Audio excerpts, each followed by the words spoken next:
Have you ever looked at a cake recipe and wondered, wait, why does it call for both baking soda and baking powder? Wouldn't one be enough? It can feel as if the chef is being excessive. Both make baking cakes soda rise. and Both baking produce powder. gas. So is Why do I using need both both of just you? a form of double insurance? No, it's not insurance. It's strategy. The real story is this. Baking isn't just about making something rise. It's a negotiation between gas and structure and flavor. And those two white powders play two very different roles. One is powerful and impulsive. The other is steady and methodical. When chefs use both, they aren't hesitating. They are balancing power inside a small ecosystem called cake batter. Let's begin with the most sensitive issue, flavor. Baking soda is strong, very strong. In terms of gas production, it is roughly 3 to 4 times more powerful than baking powder by weight. That means even a small teaspoon can generate enough carbon dioxide to noticeably lift a batter. Imagine a few grams of powder producing hundreds of milliliters of gas, nearly the volume of a small soda can. That kind of power sounds impressive, but power without control has consequences. Baking soda is alkaline. If there isn't enough acid to neutralize it, any excess remains in the cake, and its taste is not subtle. Bitter, slightly metallic, sometimes faintly soapy. You bite into a slice of chocolate cake and notice a strange aftertaste at the back of your tongue. It might not be the cocoa. It might be unbalanced soda reacting against you.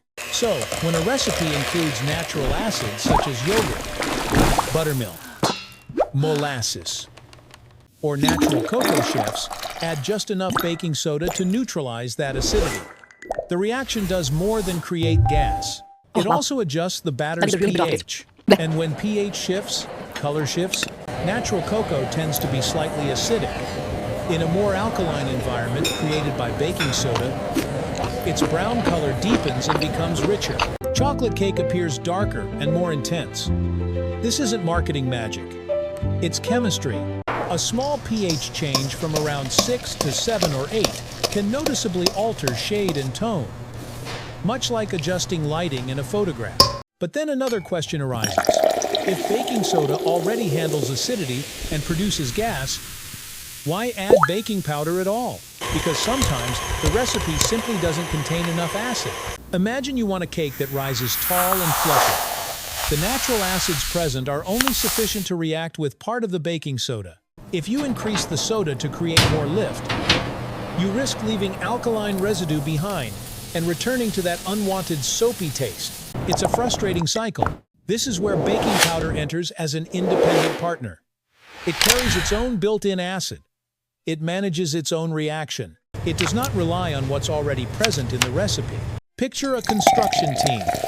Baking soda handles the terrain. It neutralizes acids, adjusts pH, enhances color. Baking powder handles additional lift. It pumps extra gas to raise the entire structure to the desired height.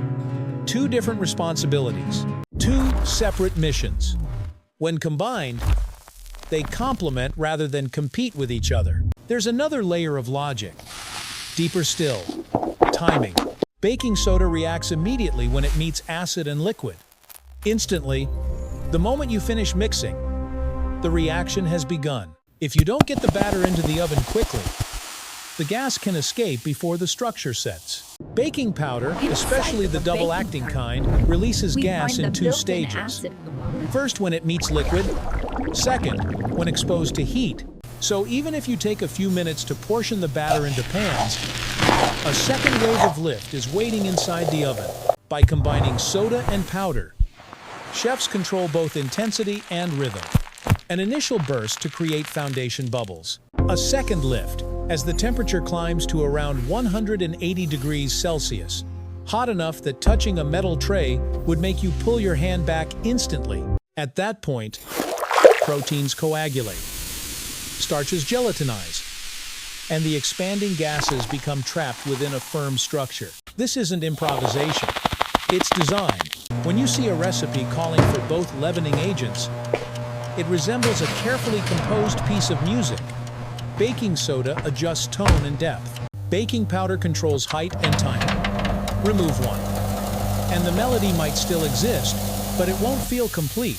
Most of us only see the final result, a light, tender cake with no strange aftertaste. We don't see the quiet chemical negotiation happening inside. We don't see the subtle division of labor between two white powders sitting side by side in a kitchen cabinet.